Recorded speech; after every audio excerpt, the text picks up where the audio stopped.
Glas Hrvatske.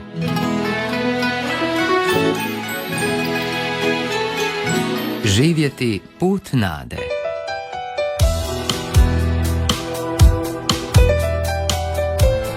Lijep pozdrav, poštovani slušatelji, u ovotjednoj religijskoj emisiji Živjeti put nade.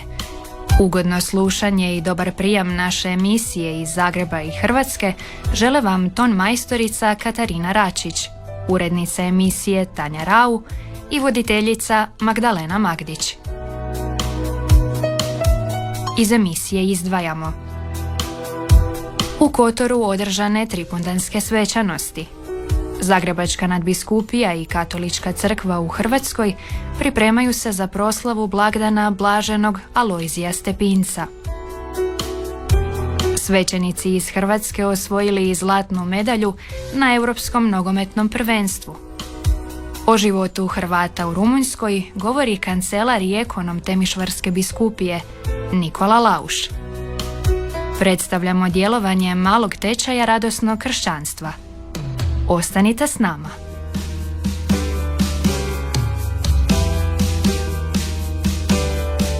Prošli vikend bio je u znaku proslave blagdana dvaju svetaca, koje hrvatski narod osobito štuje u domovini, ali i svijetu: Svetoga Vlaha i Svetoga Tripuna. Nadaleko poznata dubrovačka festa Svetoga Vlaha zatvorena je u nedjelju ispred Zborne crkve u Dubrovniku uz prisustvo iznimno velikog broja sudionika i posjetitelja. Rektor crkve Svetoga Vlaha i generalni vikar Monsignor Ivica Pervan, kojeg smo ugostili u prošloj emisiji, u obraćanju vjernicima i štovateljima Dubrovačkoga parca zaključio je festu porukom očevima o važnosti njihove uloge u životu obitelji. A u Kotoru Tripundan, tradicionalna svetkovina koja je i ove godine okupila mnogobrojne Kotorane, ali i goste iz zemlje i inozemstva. Priču kolege Mislava Čimića za televizijsku emisiju Globalna Hrvatska za našu emisiju obradila je Tanja Rau. Vrhunac višednevnih svečanosti Svetog Tripuna, zaštitnika grada Kotora i Kotorske biskupije, vanjska je proslava koja se tradicionalno održava u nedjelju nakon blagdana koji je 3. veljače. Kotorani su ponosni na svog sveca i grad, kažu Marija Đurović i Marinela Popović. Stvarno čast i privilegija, prije svega što živimo u ovom gradu i što nosimo tradiciju. Sveti Tripun je zaštitnik ovog grada od 809. godine. Mi ga obilježavamo na mnogo skromniji način nego što je to u Dubrovniku. Dubrovčani su tradicionalno gosti ove svečanosti. Blizu im je, reći će, a sveci zaštitnici povezuju ih s obzirom na to da im je kalendarski blagdan na isti dan. U Kotor su stigli članovi bratstva Svetog Matije, Đuro Grbić i Maro Lisovski iz Župe Dubrovačke. Došli smo samo obogatiti još jednoga sveca i obogatiti narodnu nošnju i ovog kraja. Fenomenalno, ovo nam je prvi put, iznimna čast da prisustvujemo ovoj festi. Jučer smo bili na festi Svetoga Vlaha, našega parca, danas ćemo pokloniti čast i Svetome Tripunu, tako da smo se došli ovdje prezentati, učiniti ovu festu što više boljom i ljepšom. Brojni su gosti iz drugih dijelova Lijepe naše. Šibenčani redovito među najbrojnijima, među njima Željko Atlagić i Darko Gulin. Pa ja sam član Šibenske narodne glazbe koja svira ovdje u zadnjih 14 godina, je ovo onaj 5. dolazak ovdje u Kotor. Malo smo se sprijateljili sa kolegama iz kotorske glazbe, pa koji put oni kod nas, koji put mi tu. I osim Tripundana bili smo 2 puta na litnjem karnevalu koji ovdje imaju, tako drago nam je doći. Sve na slavu Gospodinu, lipo je doći. Lani sam bio prvi put i ne mogu više da ne dolazim. Sviđa mi se ovdje. Sviđa se i gostima iz drugih zemalja. 2 Francuskinje, Marija i Magdalena, na hodočašću pješice iz Pariza u Jeruzalem zastale su u Kotoru na ovaj posebni dan. Prešli smo do sad 2000 km, idemo dan po dan. Čini mi se da nije bilo tako teško. Navikneš se s vremenom. Navikneš se prema kraju. Na proslavi su uz crkvene bili brojni predstavnici državnih i gradskih vlasti, diplomati, predstavnici kulturnih ustanova iz Crne Gore i Hrvatske. Potpredsjednik Vlade Republike Hrvatske i ministar unutarnjih poslova Davor Božinović. Ovo je poseban dan za sve Hrvate u Crnoj Gori, posebno bokeljske Hrvate. ovo je svetac, zaštitnik Kotorske biskupije. I evo, mi smo samo jedna kompozicija u tom stoljetnom nizu, dakle 12 stoljeća se ova tradicija održava. Predsjednik Hrvatske građanske inicijative u Crnoj Gori Adrian Vuksanović. Po 1215. put proslavljamo Svetog Tripuna. Sama ta činjenica je za ponos, sama činjenica da smo dio tolikog kontinuiteta milenijskog govori da smo utemeljeni kao Hrvati, kao katolici na ovom prostoru gdje smo uostalom i autohtoni i da smo obogatili državu u kojoj danas živimo. Ključnu ulogu u svečanostima u čast Svetoga Tripuna ima Bokeljska mornarica, hrvatska bratovština kotorskih pomoraca, najstarija pomorska bratovština na Jadranu, a možda i u svijetu. Admiral Bokeljske mornarice Mirko Vičević. Admiral Bokeljske mornarice je najveća čast koju jedan kotoranin, Hrvat, katolik može dobiti u svom gradu. Za mene iznimno priznanje, ne samo za mene, nego za cijelu moju obitelj, koja je generacijama u Bokeljskoj mornarici. Predvodi drevnu organizaciju koja je po legendi unijela moći Svetog Tripuna u Kotor i svake godine ga slavi, plešući jedno od najljepših kola na svijetu. Odanost svecu vjernici iskazuju svečanim misnim slavljem, te procesijom u kojoj se ulicama Kotora nose njegove relikvije. Dokaz je to da tradicija i vjera u zagovor Svetoga Tripuna, zaštitnika Kotora, žive i dalje.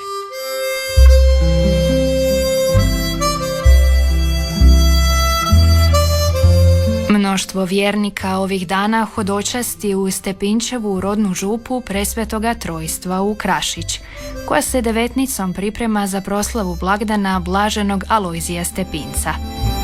S krašičkim župnikom Ivanom Vučakom razgovara Ana Dagelić.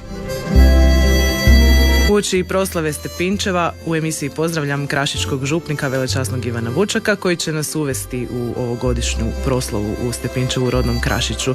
Dobar dan, hvaljeni Isus i Marija. Lijepi pozdrav svim vašim dragim slušateljicama i slušateljima. Proslavi Stepinčeva ove godine kao i obično prethodila je duhovna priprava i zahvala za život blaženog Alojzija Stepinca. Velečasni Ivane, u Krašiću je ovih dana bilo svečano. 1000 hodočasnika bilo je na pripremi za Stepinčevo. Kakva je bila atmosfera i evo što ste nekako stavili u središte ovogodišnje pripreme? Imali smo veliki broj hodočasnika, evo kroz samu devetnicu, kroz ovih 9 dana preko 5000 ljudi je pohodilo župu Krašić i mjesto čašćenja blaženog Alojzija Stepinca. Naglasak je bio naravno na pobožnosti križnoga puta, gdje smo razmatrali križni put Isusa Krista, a s druge strane križni put našega Alojzija Stepinca. Nakon križnog puta svi vjernici uputili su se u župnu crkvu Presvetoga Trojstva u Krašiću, gdje smo onda svi zajedno slavili svečano euharistijsko slavlje. Nakon slavlja svi zajedno smo svaku večer izmolili molitvu za proglašenje svetim našeg blaženog kardinala Alojzija Stepinca. Ono što je posebno drago hodočasnicima jest kada dođu ovdje u Krašić da ih i dočekuje također i kuća, obnovljeni spomen dom blaženog Alojzija Stepinca, gdje onda radosno u miru mogu doći pohoditi sobe gdje Alojzije Stepinac ovdje bio sužanj, ovdje gdje se mučio, gdje je pisao svoje propovjedi, gdje je napisao preko 1200 pisama i sužanjstva, na kraju i vidjeti sobu, njegovu spavaču i doći do kreveta na kojem on preminuo, kako mi kršćani volimo to lijepo reći, gdje se rodio za nebo i gdje je prešao u kuću očevu. Sutra središnje euharistijsko slavlje u 10:30, također najavit ćemo to središnje euharistijsko slavlje, predstavit će monsignor Ivan Milovan. Kako će izgledati središnje slavlje? Znači u subotu na Stepinčevu imamo misu ujutro prvu u 8 sati, također glavna središnje svečano euharistijsko slavlje u 10:30 sati i završit ćemo Stepinčevo i svih ovih 9 dana sa zahvalnom večernjom svetom misom u 18 sati. Ovu misu u 10:30 posebno nam je drago jer će nam predslaviti monsignor Ivan Milovan, on je porečko i pulski biskup u Miru, a na misu će nam propovijedati najbolji stručnjak, najbolji poznavatelj života i djela blaženog Alojzija Stepinca, a to je naš monsignor doktor Juraj Batelja. generalni postulator svih kauza i svih beatifikacija u Zagrebačkoj nadbiskupiji. A dan poslije Stepinčeva u nedjelju na blagdan Gospe Lurdske od 10 sati moguće je pratiti prijenos svete mise iz Krašića u programu Hrvatske radiotelevizije.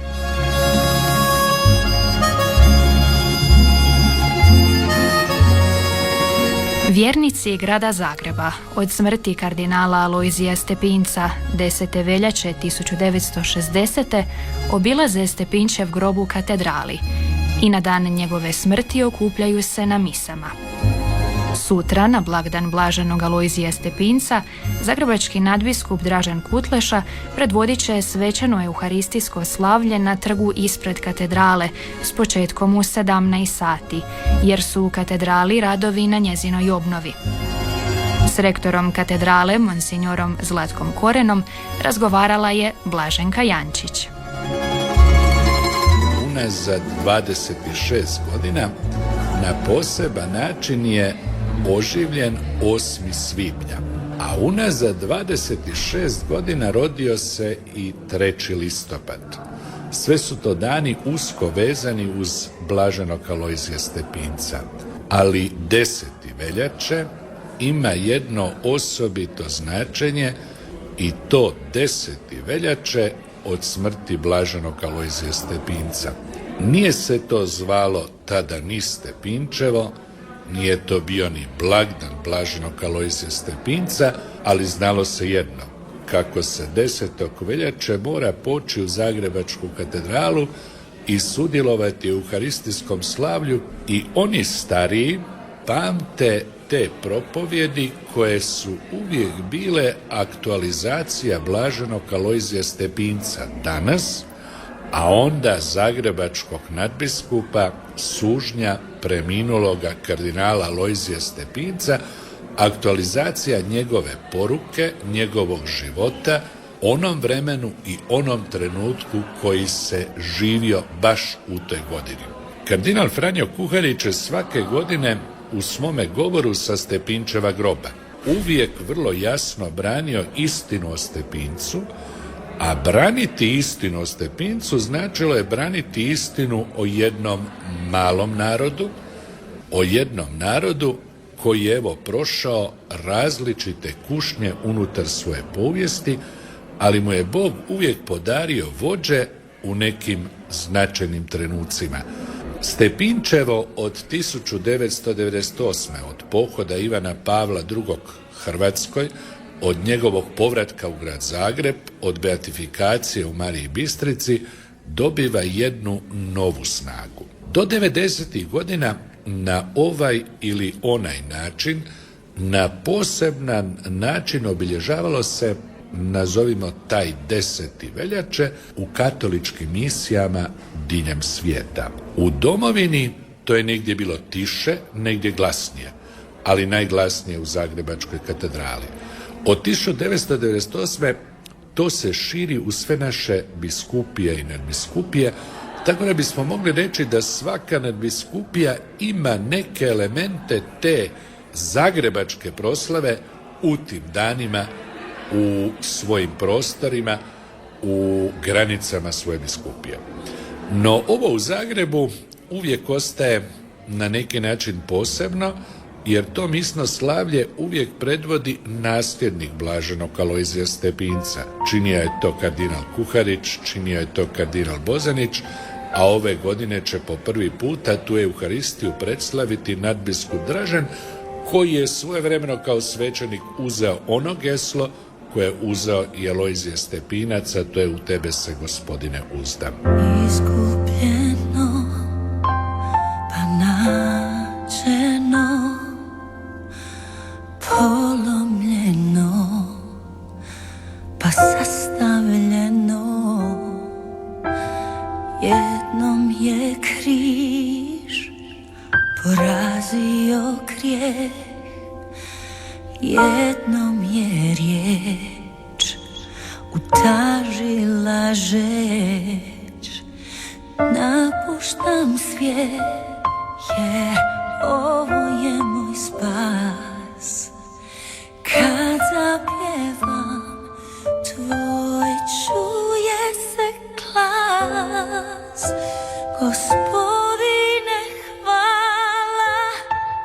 Sva tvoja slava je u mojim pjesmama i ja krećem iznova na trnovitoj stazi. Znam neko me pazi, to si ti najveći.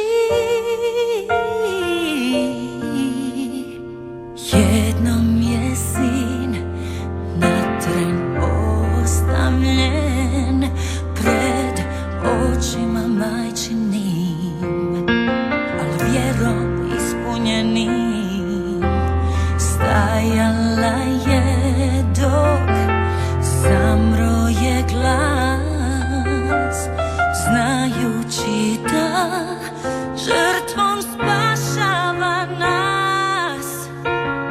Napuštam svijet jer ovo je moj spas. Kad zapjevam tvoj čuje se glas. Gospodine hvala, sva tvoja slava je u mojim pjesmama i ja krećem iznova na trnovitoj stazi. Znam neko me pazi, to si ti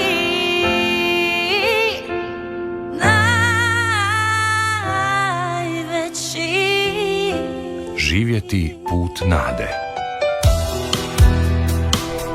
Reprezentacija svećenika Republike Hrvatske osvojila je prvo mjesto na 16. Europskom prvenstvu za svećenike u malom nogometu, koje se od 5. do 8. veljače igralo u albanskom Skadru. Lovarko Magdić. Krešimir Žinić, izbornik hrvatske reprezentacije svećenika u futsalu koja je osvojila naslov europskog prvaka u Skadru u Albaniji. Velečasni Žiniću, srečna čestitka prije svega za ostvareni trijumf. Hvala lijepa, evo doista smo ponosni što smo se nakon 18 godina vratili na tron Europe. Kako je bilo finale s Poljskom? Završilo je 3-2. Mi smo čitavu utakmicu imali konce u svojim rukama, da tako kažem. Poluvrijeme je bilo 0-0 i odmah smo na početku drugog poluvremena zabili za 1-0, pa onda malo poslije za 2-0 i dalje je bilo sve lako. Došli ste tiho, ušli u legendu, to bi bila otprilike ta kombinacija riječi. Da. Kakav je bio trenutak radosti nakon ostvarene pobjede u finalu? A ja kažem, mi nismo imali nikakvu euforiju, stalno smo bodrili jedan drugoga, nitko nije iskakivao, rekli smo idemo utakmicu po utakmici protiv Rumunjske i protiv Poljske i naravno kad su suci označili kraj utakmice, onda je nastupila euforija i doista jedan prekrasan trenutak, doista zapamćen.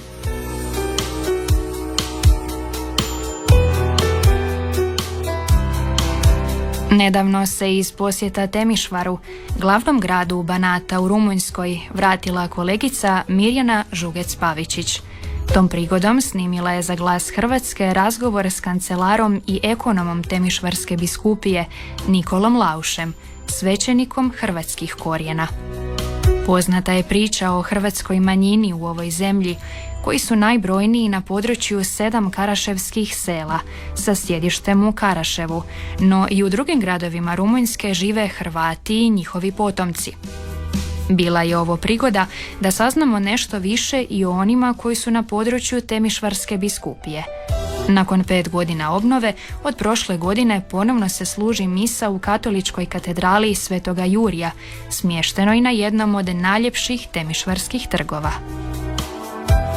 Hrvata u Rumunjskoj ovdje u našemu dijelu u Banatu možemo reći da sada po zadnjem popisu koji je bio prije godinu dana je negdje oko 5500. Prije 10-15 godina bilo nas je između 7 i 8 tisuća Hrvata, ali sada u zadnjih godina imamo dosta Hrvata koji rade vani, pogotovo u Austriji i u Njemačkoj. Karaševo ima najstaru crkvu ovdje u našoj biskupi.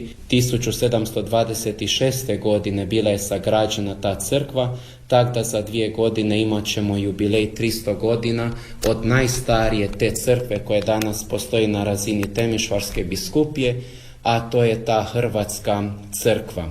Mi imamo 3 hrvatske župe u 7 hrvatskih sela koje su dijelom oko Rešice, a oko Temišvara imamo jedno naselje koje se zove Rekaš, gdje još žive tu negdje oko 50-60 Hrvata, a i još jedno malo selo Keča, koje je 30 km od Temišvara, gdje ima negdje oko još 30 Hrvata.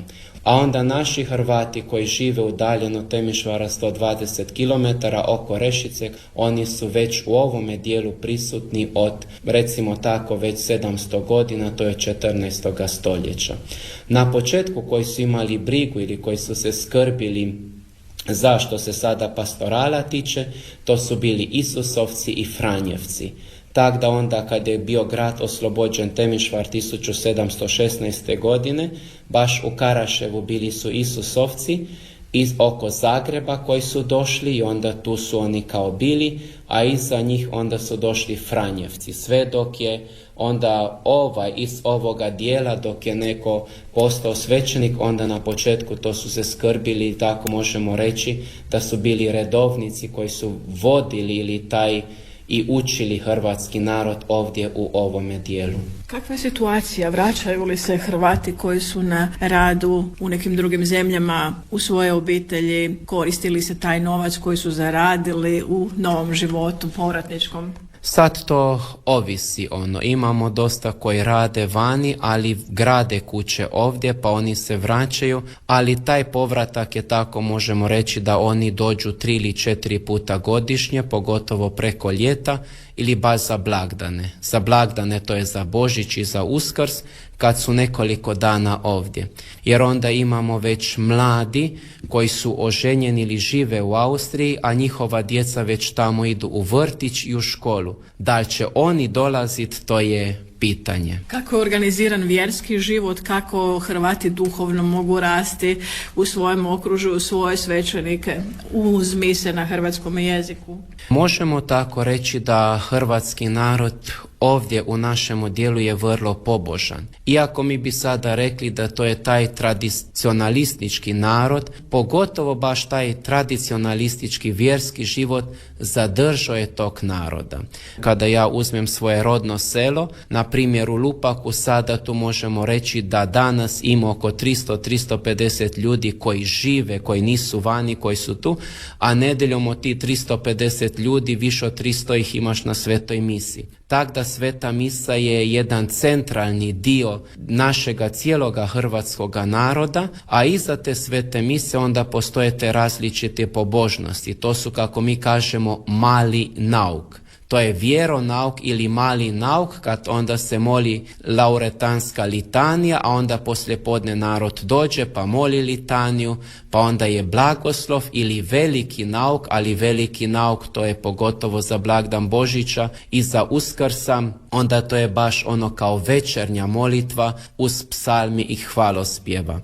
A iza toga onda ima različite pobožnosti. Jedna velika pobožnost koja se to jako časti i drži, to je molitva Svete Krunice. Krunica koja je zadržala taj narod i krunica koja drži. Krunica koja ojača naroda nek ide i na hodočaš, jer mi imamo 2 hodočasnička mjesta, u Mariji Radni i u Mariji Čiklovi, a u Mariji Radni to je negdje oko 180 km udaljenost od naših hrvatskih sela, a onda narod čak ide pješe. To znači da hodočasti 3 dana do Radne i 3 dana vraća se kući. 6 dana hoda, ali to vrlo rado narod i sada možemo to vidjeti da današnjega dana ima i nekih mladih koji rade u Austriji, a baš za blagdan hodočašća prigodom Male Gospe dođu iz Austrije, uzmu si jedno 3-4 dana pa barem onda prema Mariji Radni, prema tom hodočasničkom mjestu idu pješe. Hrvatska je daleko. Koliko je kilometara do Zagreba? Do Zagreba, iz Temišvara do Zagreba je negdje oko 500-550. Jeste li kad vjernike vodili u hrvatsko hodočašće? To su naši župnici koji su bili do sada, mislim sve to čak do prije pandemije, onda to su dolazili, pogotovo imali smo grupe koji su išli na Mariju Bistricu na hodočašće ili koji su hodočastili zajedno sa Franjevcima, na primjer u Lourdes ili u Fatimu iz Zagreba, a onda to se uvijek tako sklopilo da onda se išlo u Zagreb, pa onda jedan dan na Mariju Bistricu, a onda iza toga se išlo dalje u Lourdes ili u Fatimu. Na jednom od glavnih temišvarskih trgova sjaji, mogli bismo reći, katolička katedrala. Temišvar je europska prijestolnica kulture i cijeli taj trg je zasjao jednim novim sjajem. Vidi se sve bogatstvo i raznolikost te arhitekture. Vi ste zaređeni u Temišvaru? Zaređen sam u Temišvaru 2005. godine. Da. I koliko imate prigodu družiti se s Hrvatima u samom gradu? Ima li dovoljno svećenika koji mogu služiti misu na hrvatskom jeziku? Na hrvatskom jeziku trenutačno mi imamo 3 hrvatske župe gdje su 3 naših župnika, a onda imamo nekoliko hrvatskih svećenika koji su na drugih župa, a onda oni služe svete mise na drugih jezika, ili na mađarskom jeziku ili na rumunjskome, a čak imamo jednog župnika koji je čak na jednoj župi gdje se služi i na českome jeziku sveta misa, a ove godine, ako Bog da, imat ćemo i jednu mladu misu jednome našemu hrvatskome selu. Ako pođe, ako tvojim putem krene, ti pokaži, je li put taj baš za mene, da idem dijelit svijetom tvoju riječ i bez 2 haljine, bez torbe, bez štapa, već samo uz tvoju riječ. Tebi sad prepuštam sve, od sad ti vodi me, jer znam u tebi ove moje bitke već su dobivene. Kad osjetim strah, prvu snage mi daj, da ovo moje srce svakim danom osjeti, zoveš me, osjeti, zoveš me, zoveš me. Živjeti put nade. Mali tečaj radosnog kršćanstva, Cursillo. Katolički je pokret kojeg je 1949. u Španjolskoj inicirala skupina katolika, laika i svećenika, potaknuta pitanjem: ako je kršćanin čovjek koji je otkupljen, zašto taj kršćanin ne izgleda radostan? Počeci Cursilja u Hrvatskoj sežu u 1974. i upravo se ove godine slavi pola stoljeća malog tečaja kršćanstva u Hrvatskoj. O Cursilju razgovaramo s velečasnim Andrijom Vranom, Anteom Kvesić i Jurajem Toplakom. Velečasni Andrija, koja je temeljna ideja djelovanja Cursilja od njegova osnutka do danas? U njega je uključeno više od 5 milijuna ljudi i djeluje u 60 zemalja svijeta. Da, nastaje u Španjolskoj iza građanskog rata i iza Drugog svjetskog rata, gdje je bilo puno jada i puno nevolja u ljudima, gdje se na licima nije moglo vidjeti da je kršćanstvo radost. Kršćanstvo je radosna vijest, ali meni je uvijek pitanje da li od te radosne vijesti ljudi budu radosni. To se nije vidjelo. Tako da je grupa mladih iz katoličke akcije, pripremajući se na hodočašće u Santiago de Compostela, poznata hodočašća na putu Svetog Jakova, pripremali su teme koje bi kroz 3 dana puta imali mladima. Hodočašće je uspjelo i oni su odlučili da bi to što su mladima prenijeli na tom putu, na tom hodočašću, mogli prenijeti i kod kuće. I tako su počeli s jednom samostalnom satnom rado na Malorci sa takvim tečajima. Buknulo je to već iduće godine po Španjolskoj, velika je bila novost da sada laici govore, ne samo svećenici. Velika je bila novost da se radi u malim skupinama gdje čovjek može biti otvoren, gdje se doživi osobom, gdje doživi da ga se i njega nešto pita, gdje osjeti da je ravnopravan. I takav stil razgovora je presudan da ljudi osjete, gle, može se o svemu pričati, možemo dijeliti i patnje i radosti, može se biti otvoren. Temeljna je, evo, poluga da su ljudi osjetili, može se otvoriti čovjek. Kad se čovjek otvori, onda može iz njega izaći što ga opterećuje, a može i nešto novo ući, jer je otvoren. Da, tako da to je bio način, dakle, metoda gdje su ljudi osjetili, gle, možemo iskreno razgovarati, a možemo prenositi i Božja djelovanja iz naših života. Dakle, nije to samo grupna dinamika gdje ćemo se mi ispričati pa će nam biti lakše, nego je to način da mi u ovom običnom svakodnevnom životu otkrijemo Božje prste, otkrijemo Božju prisutnost. Ljubav se ne može šakom uhvatiti, ali se može osjetiti. Tako niti Boga ne možemo ga u džep staviti, ali možemo preko njegovih dijela, preko njegovog djelovanja osjetiti njegovu prisutnost. To omogućuje da onda ljudi se mogu ostvariti u punini, da nisu samo tu da neke stvari naprave u životu, nego da su tu počašćeni biti sinovima i kćerima Božjim, da su tu oni koji mogu doći do dodira Boga, osjetiti da je Bog živ. A to onda, to iskustvo daje sigurnost, to iskustvo daje mir, to iskustvo vraća radost. Pa smo sad na početku. Kako je Cursillo došao u Hrvatsku? Pješice. Kao student sam se našao u Beču i tamo sam pohodio Cursillo i taj Cursillo je meni dvije važne stvari riješio. Dilemu da hoće li biti svećenik, jer je bila kriza, jer mi je sve bilo beživotno. A na Cursillu sam osjetio život i da se taj život može dijeliti i da on unosi onda radost. Riješio mi je tu dilemu, da li dalje svećeništvo, a onda je od toga nastala jedna opuštenost koja je pomogla da riješim problem mucanja. Jako sam mucao i to je riješio. Tako da čim se pojavio uspjeh, nestao je grč i govore pošao na bolje. I onda sam postao 70. zaređen za svećenika. 73. je biskup Škvorc, pokojni profesor, je bio došao na krizmu u moju župu i onda smo pričali o Cursillo. I on reče da bi volio taj pokret upoznati jer iz literature vidio da je to dobra stvar. I ne bude lijen, s nama sjede u jesen u auto i odešmo mi ponovno u Beč na Cursillo. On je 3 dana među laicima pisao, slušao, da bi iza toga rekao, svu literaturu o sakramentima sam kao profesor pročitao, a ovakvog pristupa nisam nigdje našao. I to je rekao nadbiskupu Kuhariću i onda smo pozvali ekipu iz Beča, ekipa došla, mi prevodili teme i tako smo počeli.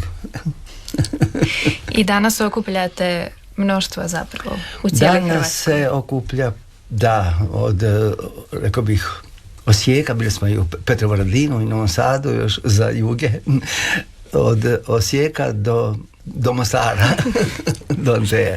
do Antenine župe. Bili smo i u Bosni iza rata u više navrata, tako da ne možemo sve ni pokriti koliko je traženo, da. Surađujete li s hrvatskim katoličkim misijama?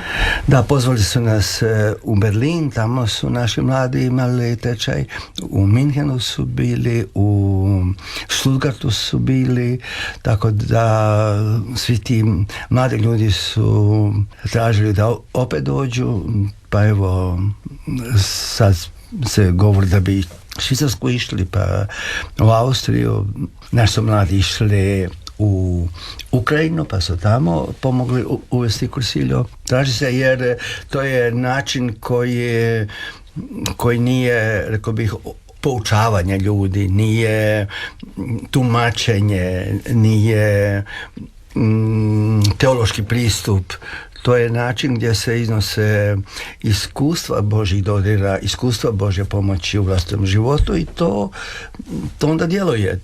To ljudi osjete da to nije izmišljeno ili da to nije pročitano ili da to nije recitirano, da to iz života osjete život. U krštenju se Duh Sveti nastanjuje u čovjeku. No kako je dijete malo, onda to ne zna, odrasli mu zaborave to kasnije reći i ostane bez duha.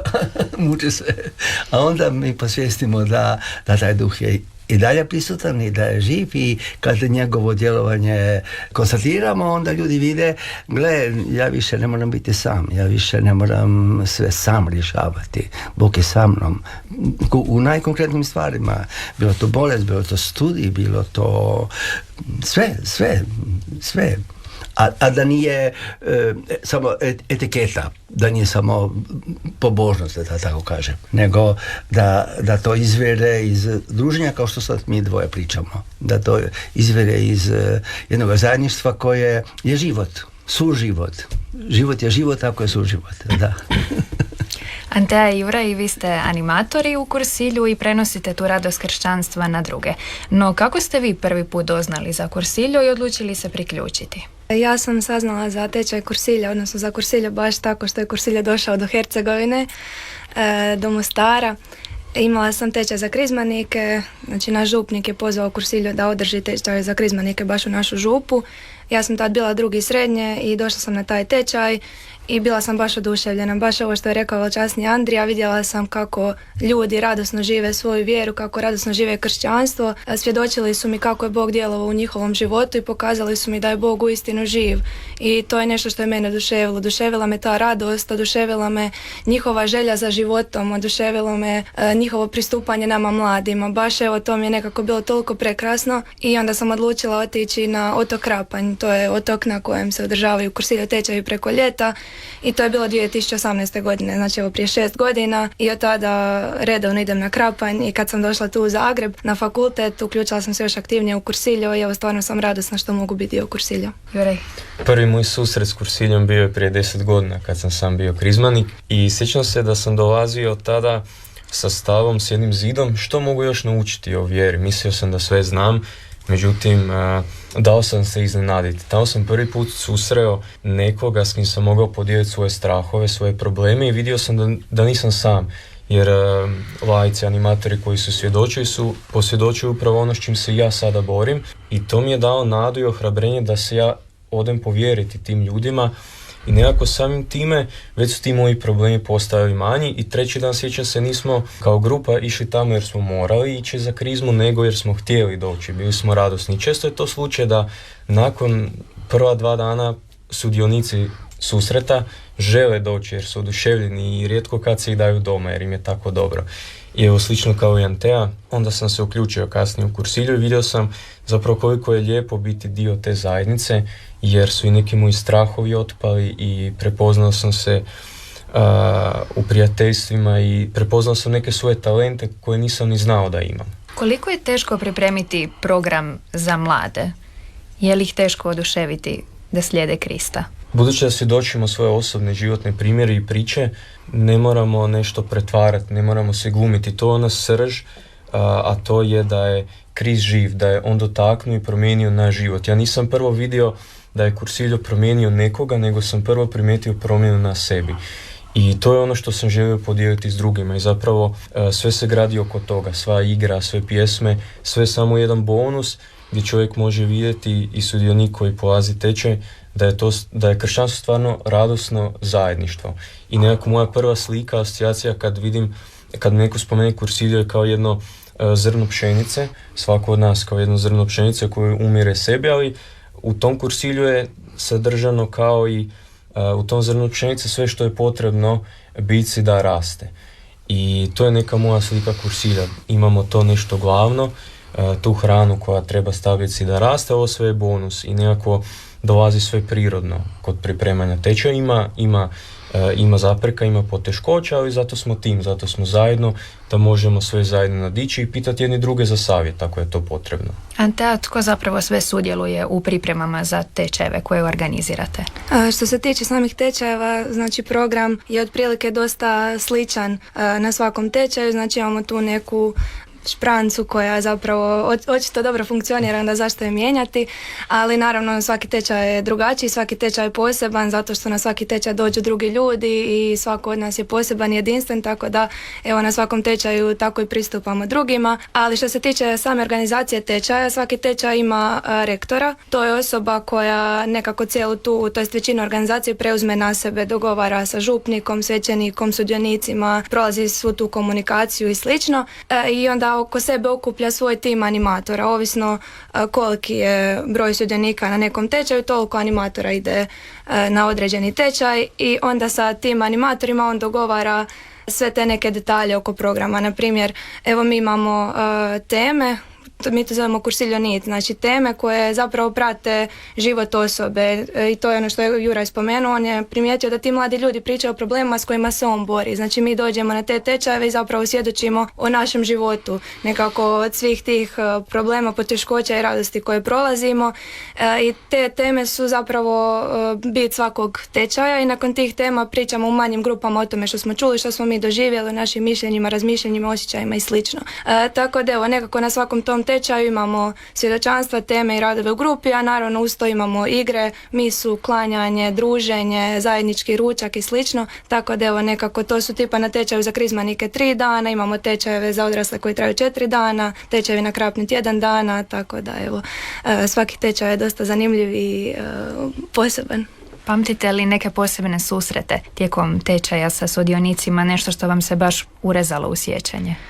Pa da, evo baš sam razmišljala o tome i stvarno toliko mi je stvari palo na pamet jer nekako na svakom tečaju te Bog nekako iznenadi kroz sudionike, ali evo baš bih htjela izdvojiti prije 2 ljeta, bilo mi je to baš zanimljivo, pričala sam sa jednom sudionicom na srednjoškolskom terminu, ona je tek sad upisivala srednju školu, znači bila je na prijelazu iz 8. razreda u 1. srednje i pričala mi je kako je dobila od kume krizmane poklon ljetovanja, odnosno tjedan dana na Krapnju i išla je sama i to je bilo baš ono stresno i nije htjela ići, ali opet s druge strane nije htjela povrijediti kumu i ne doći na termin i došla je i stvarno imala dosta lošu percepciju o crkvi, o vjeri, o ljudima unutar crkve i rekla je da je jedva čekala kad će ići doma i došla je na Krapanj i prvi dan je samo razmišljala kad će proći tih tjedan dana i došla je do mene predzadnji dan, rasplakala se i rekla da ne može vjerovati koliko je bilo prekrasno, da ne može vjerovati koliko je crkva živa i da je osjetila koliko je Bog nju zapravo voli, koliko Bog nju tu stvarno želi i da je stvarno to možda najljepših tjedan dana u životu i baš je bila radosna i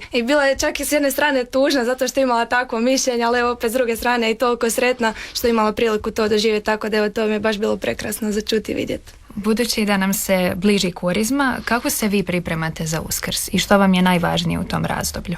Pa evo, osobno meni je Korizma jako lijepo vrijeme nekako i veće unutarnje tišine, razmišljanja o Isusu, što je on sve za nas pretrpio, prolaziti to s njim kroz križni put, kroz odricanje, kroz post, pa evo to su neke moje osnovne značajke pripreme za Uskrs, da doživim tu veću radost, zapravo Gospodin u mene dublje prodre i zahvati u mene kroz sva ta odricanja i kroz promatranje njegove muke.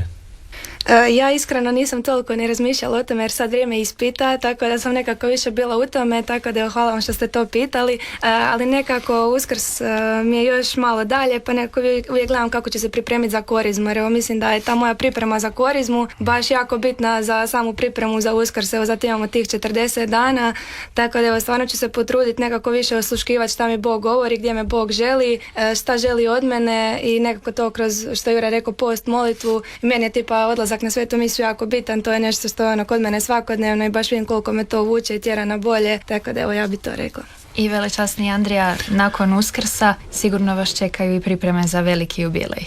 Cijela korizma je priprava na sagledavanje Božje ljubavi i kroz patnju i kroz sve ono što nam se u životu prekriži. Pa onda kad to sagledamo, onda Duhom Svetim se vidi da je uvijek sve novo, da nije smrt kraj, da nije kršćanstvo pogrebno društvo, nego da je Uskrs taj koji omogućuje novi život ne samo Kristu, nego i nama. Njegovo uskrsnuće i naše su uskrsnuće. A onda bi trebao život biti pouskrsni, ne samo od tih 50 dana do duhova, nego trajno. Mi smo obilježeni s uskrsnućem. Mi nismo obilježeni križem, pa pokoj vječni, amen, nego životom. Tako da taj život onda želimo prenositi. Posvjedočiti da nema smrt zadnju riječ. Da je to samo prelaz. Ali to nije samo teološko tumačenje, nego iz konkretnih ljudskih sudbina, života, vidimo da ljudi prevladavaju smrtonosne situacije u sebi. Da mogu ne samo se nositi i podnositi, nego da mogu u tome također vidjeti raspetoga Krista, vidjeti proglednog Krista. A onda kad se to iskustvo dijeli, onda se to umnaža, pa je radost još veća. Iza toga, evo, počet će pripreme, kako ste spomenuli, za obilježavanje 50. obljetnice Kursilja. Kanimo izdati jednu monografiju uz jedan molitvenik gdje bismo pokušali sažeti stvari kroz niz godina svih Božjih zahvata u ljudima, kao jedan spomenik, nazove to, za pisana Božja djela. Tako je nastalo Sveto pismo. Božji zahvati koji su bili onda samo zapisani. Najprije su bila djela, onda zapis o tome. Nije presudna fešta, nego sagledavanje blizine Božje, sagledavanje koliko Krist kroz zajedništvo djeluje, koliko kroz crkvu djeluje. Ne mislim ovdje na instituciju, nego na zajednicu.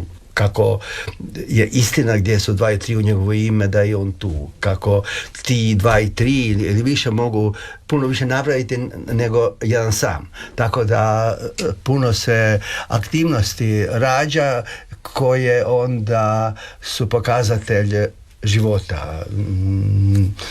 Nastaju međusobne pomoći, instrukcije, međusobna podrška u nošenju križeva, međusobna podrška u gradnji kuće. Sad jedni grade u Lekeniku kuću i svaki vikend je tamo ekipa ljudi koji rade. Da, to nije priča. Da. Tako da niz aktivnosti niče iz tih zajedništava i umnaža se život. Djeca se rađaju, krštenja, vjenčanja, pravo bogatstvo života. Velečasni Andrija, Antea i Juraj, hvala vam najljepše na razgovoru. Hvala vam za poziv. Vijesti iz života crkve. U Hrvatskoj župi Svetog Jeronima u Čikagu u subotu je održana 13. festa Svetog Vlaha. Svečanu svetu misu u čast ovog velikog i drevnog sveca predslavio je nekadašnji dubrovački biskup, a sada zadarski nadbiskup u miru, monsignor Želimir Puljić, koji boravi u posjeti hrvatskim Franjevcima u Čikagu.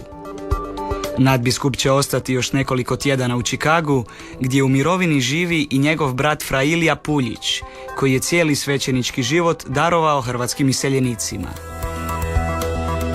Župa Svetog Križa u Hamiltonu u Kanadi svečano je proslavila spomendan Blaženog Alojzija Stepinca u nedjelju 4. veljače, zbog specifične pastoralne situacije hrvatskih vjernika u Ontariju. Proslavu je predvodio svećenik Zagrebačke nadbiskupije velečasni Dragutin Gereci, a suslavio je domaći župnik velečasni Marko Štefanec. Velečasni Gereci u propovjedi je podsjetio koliko je Stepinčevo svjedočanstvo vjere bilo važno njegovim suvremenicima, a nije prestalo biti aktualno do današnjih dana. Istaknuo je i kako je Stepinčeva ljubav prema Hrvatskoj domovini gradila i hrabrila nebrojene generacije novih naraštaja. Pod geslom 50 godina vjerni Bogu i hrvatskome rodu, proteklog vikenda održana je dvodnevna proslava zlatnog jubileja Hrvatske katoličke zajednice Balingen-Ebingen. Središnji događaj proslave bila je misa u crkvi Heilig Kreuz u Ebingenu, koju je predslavio monsignor Pero Sudar, umirovljeni pomoćni vrbosanski biskup, u koncelebraciji velečasnog Senka Antunovića, velečasnog Tomislava Markića, Ivice Komadine i Josipa Velića. Monsignor Sudar blagoslovio je novi kip prvog hrvatskog kanoniziranog sveca Nikole Tavelića, drveni kip radi akademskog kipara Vene Jerkovića.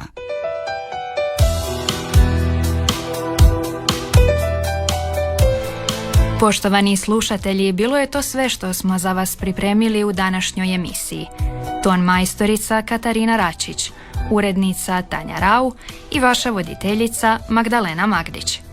Sljedeću emisiju posvećujemo Srijemskoj biskupiji, posebice hrvatskom narodu koji stoljećima živi na tom prostoru kao autohtona manjinska zajednica.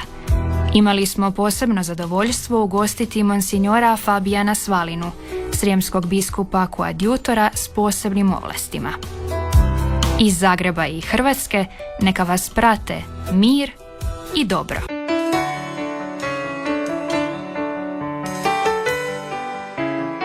Glas Hrvatske. Živjeti put nade.